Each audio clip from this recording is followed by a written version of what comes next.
तो गाइस मैं हूं अंकित और आप देख रहे हैं रेसलिंग फैंस नेटवर्क। शुरू करते हैं गाइस अपनी बातों को हम लोग सबसे पहले जर्नी फाटू से। तो भाई ये भी आपको डब्ल्यूडब्ल्यूई के अंदर देखने को मिल सकते हैं, यानी कि पॉसिबली आने वाले टाइम के अंदर शायद आपको एक और new blood line member WWE के अंदर देखने को मिलेगा।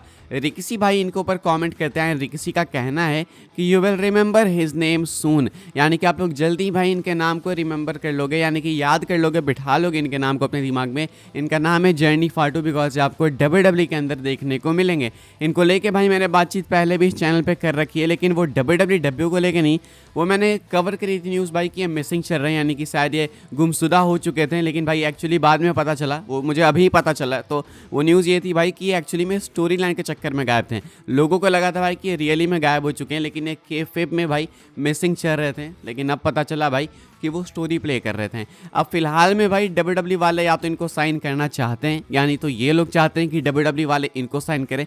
बिल्कुल जेकब फाटू की तरह दिखते हैं भाई। अगर जेकब फाटू के सर पे बाल नहीं होते ना, तो जर्नी फाटू जेकब फाटू सेम ही दिखते हैं। एंड दोनों भाई है भाई। रिकिसी का कहना है कि आपको जल्दी ही जर्नी फाटू डब्ल्यूडब्ल्यू के अंदर देखने को मिलेंगे। एंड बाई गॉड भाई सही बता रहा हूँ, जर्नी फाटू के अंदर भी सेम सिमिलर टैलेंट है जेकब फाटू की तरह। जेकब फाटू जितने एथलेटिक है ना, उतने उस शरीर को लेके जेकब फाटू के पास भाई तो वो हैवी शरीर है ना, इनके पास वो उतना हैवी शरीर नहीं है। ये काफ़ी और भी ज़्यादा एलिजिबल हैं भाई ऐसे मूव्स परफॉर्म करने के लिए, अच्छे से हिट कर सकते हैं और भी ज़्यादा में भी हाई फ्लाइंग मूव्स। तो जेकब फाटू तो फिर भी मैनेज करते हैं भाई, जर्नी फाटू उनसे भी खतरनाक हो सकते हैं अगर डब्ल्यूडब्ल्यू वाले भाई उनको ढंग से साइन करने का मौका देंगे तो फिलहाल रिकिसी का कहना है कि डब्ल्यूडब्ल्यू के अंदर जल्दी आपको जर्नी फाटू देखने को मिल सकते हैं। एंड इससे पहले भाई रिकिसी ने बात कह रखी है जेकब फाटू के लिए, तो वो आ भी चुके हैं। सो मे भी अभी नेक्स्ट टाइम भाई हमें जर्नी फाटू डब्ल्यूडब्ल्यू के अंदर देखने को मिलेंगे। ये कुछ है जर्नी फाटू को लेकर अपडेट। आगे बढ़ते हैं गाइस, बात करते हैं अगली स्टोरी के बारे में, जो कि अमेरिकन नाइटमेयर कोडी रोड्स को लेकर। तो भाई कोडी रोड्स की बातों से तो देख के लग रहा है कि कोडी को बहुत कुछ मालूम है फाइनल बॉस के बारे में कि आखिर क्या होने वाला है क्या नहीं। तो वही एड्रियन रेडियो में बात करते हुए Cody Rhodes states that he knows when the Rock is coming back and knows who he will come looking for.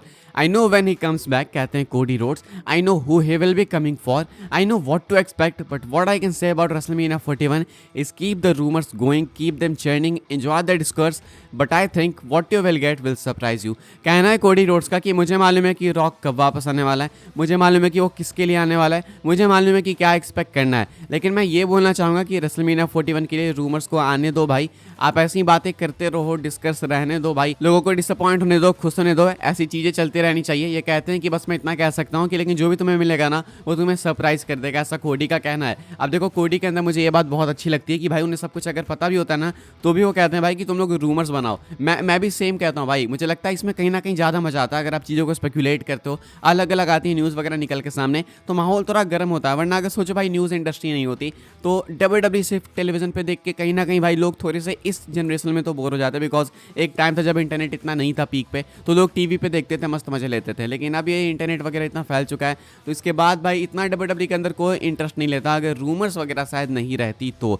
फिलहाल भाई कोडी कहते हैं कि रूमर्स को चलने दो, वो मज़ेदार चीज़ है। एंड कहते हैं कि मुझे सब कुछ पता है। क्या लगता है आपको भाई कोडी को ऐसा क्या पता है जो हमें नहीं पता है? या तो कोडी को पता है कि रॉक आने वाले हैं रोमन के लिए, या तो कोडी को पता है कि रॉक है भाई उनके पीछे, या तो कोडी को पता है कि रॉक है real leader new blood line के। वैसे भाई हमें भी पता है ये काफ़ी हद तक। अभी टामा टोंगा ने इसको ऑलमोस्ट कंफर्म भी कर दिया है। मैंने आपको दिखाया ना कि टामा टोंगा ने वो साइन करा जो रॉक करते हैं, किल करने वाला, गर्दन पे उंगलियां फेर के, सेम साइन करते हैं टामा टोंगा भी। अभी सिर्फ उतना ही नहीं करते हैं भाई, बल्कि इससे रिलेटेड एक ट्वीट कोट भी करते हैं। तो जो ट्वीट मैंने आपको कल दिखाया था ना भाई, इसमें रॉक का मेंशन था, ट्वीट था, ये it's official, the Rock is definitely leading the new blood line LMFAO। ठीक है, अब यहाँ पे भाई इसी वाले ट्वीट को कोट करते हैं टामा टोंगा, एंड यहाँ पे वही अपना आइकॉनिक कैप्शन डालते हैं, वो चुप रहने वाली इमोजी, वो डेविल वाली इमोजी, एंड बीच में जो भी होता है इनका, तो ये डालते हैं टामा टोंगा। अभी इसको मैं ऐसे ही बोल सकता हूँ भाई, यही लिखते हैं कैप्शन में। तो टामा टोंगा ने लिटरली भाई उस ट्वीट को कोट करा जो ट्वीट मेंशन कर रहा था कि रॉक हैं real leader new blood line के। तो ये कहानी भाई बहुत ही ज़्यादा इंटरेस्टिंग होते जा रही है। मुझे ऐसा लगता है कि भाई इस पॉइंट पे डब्ल्यूडब्ल्यू बिल्कुल ऑब्वियस बनाना चाहती है, बिकॉज अब हम लोग काफ़ी क्लोज पहुँचते जा रहे हैं रेसलमेनिया के लिए। सिर्फ अभी पेपर व्यू को देखो तो भाई वॉर गेम्स के बाद सीधा रंबल है, यानी कि रोड टू रेसलमेनिया चालू हो जाएगा।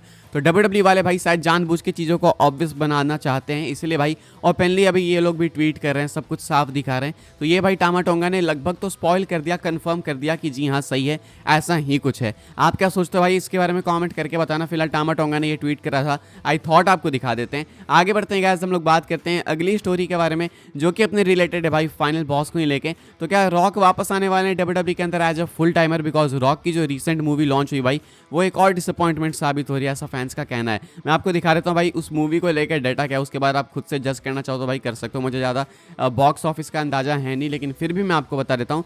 द रॉक्स न्यू मूवी यानी red one opens with $34.1 million in its domestic box office debut. The movie had a budget of $250 million and roughly $100 million in marketing costs. कहना है यहाँ पे भाई इस अपडेट के अंदर कि जो रॉक की मूवी लॉन्च हुई ना रेड वन, ये वाली जो मूवी है भाई अभी स्टार्टिंग फर्स्ट डे में $34 मिलियन से ऊपर कमा चुकी है। इस मूवी का बजट अराउंड $250 मिलियन का था एंड इसके ऊपर से आप एक्स्ट्रा $100 मिलियन और ऐड कर लो, यानी कि ऑन एवरेज भाई लगभग $350 मिलियन इन्होंने इस मूवी के ऊपर स्पेंड करें, जिसमें कि भाई इन्होंने स्टार्टिंग में बिल्कुल ओपनिंग पे $34 मिलियन कलेक्ट करे। मुझे तो सुनने में बहुत मैसिव लगता है, मुझे ज़्यादा आइडिया है नहीं भाई बॉक्स ऑफिस वगैरह का, लेकिन लोग जितना कॉमेंट कर रहे हैं, कोट कर रहे हैं, वो देख के लगता है कि शायद ये एक सक्सेस नहीं है। लोगों का कहना है कि अब रॉक की वापसी भाई इस इंडस्ट्री में तो नहीं हो सकती, हॉलीवुड में। एंड ये बात मैंने आपको पहले भी बता रखी है 2 से 3 दिन पहले कि जोनाथन कोचमैन का कहना है कि पिछले काफ़ी टाइम से रॉक ने भाई कोई बहुत मैसिव हिट दी नहीं है, उनको भी ये चीज़ बहुत अच्छे से मालूम है। एंड हो सकता है कि इसी कारण से रॉक डब्ल्यूडब्ल्यूई के अंदर फुल टाइमर के तौर पे आपको देखने को मिले। तो भाई ये भी एक इशारा हो सकता है कि शायद रॉक आपको जल्दी ही डब्ल्यूडब्ल्यूई के अंदर फुल टाइमर के तौर पे देखने को मिले। आई डोंट नो भाई ये कितना प्रॉफिटेबल है कितना नहीं है, लेकिन वहाँ के लोगों को देख के, वहाँ के लोगों के कॉमेंट्स देख के मुझे लगता है कि ये प्रॉफिटेबल नहीं है भाई, तभी लोग एक्सपेक्ट कर रहे हैं कि अब रॉक डब्ल्यूडब्ल्यूई के अंदर फुल टाइमर के तौर पे वापस आ जाएंगे ताकि वो अब कहीं और कमा सकें। आगे बढ़ते हैं गाइस, बात करते हैं हम लोग अपनी नेक्स्ट एंड फाइनल स्टोरी के बारे में, जिसका मुझे मालूम है कि आप सब वेट कर रहे थे भाई।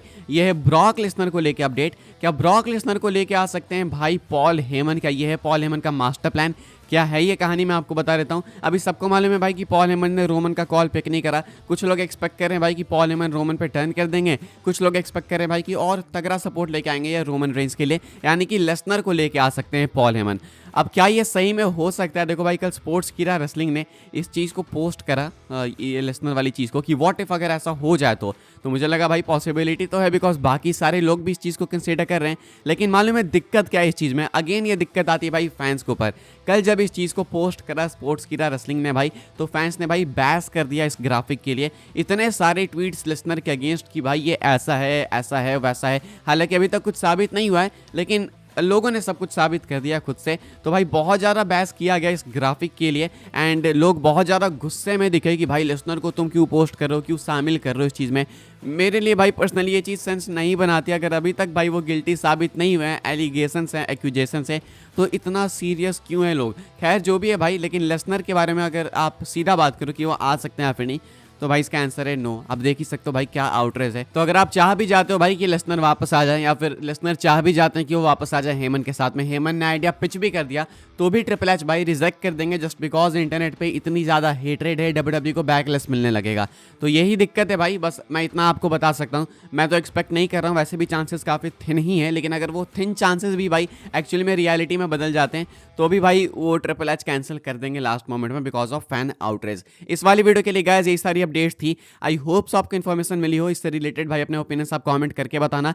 एंड ऐसे ही डब्ल्यूडब्ल्यूई की न्यूज़ सबसे पहले पाने के लिए, फास्टेस्ट डब्ल्यूडब्ल्यूई न्यूज़ पाने के लिए सब्सक्राइब करके जाना, चैनल को फॉलो करना। भाई मुझे इंस्टाग्राम एंड ट्विटर पर लिंक आपको मिल जाएगी डिस्क्रिप्शन में। ज्वाइन कर सकते हैं व्हाट्सएप चैनल को, उसके भी लिंक है डिस्क्रिप्शन में। मिलूंगा मैं आपसे अगली वीडियो में, तब तक के लिए good bye, thanks for watching.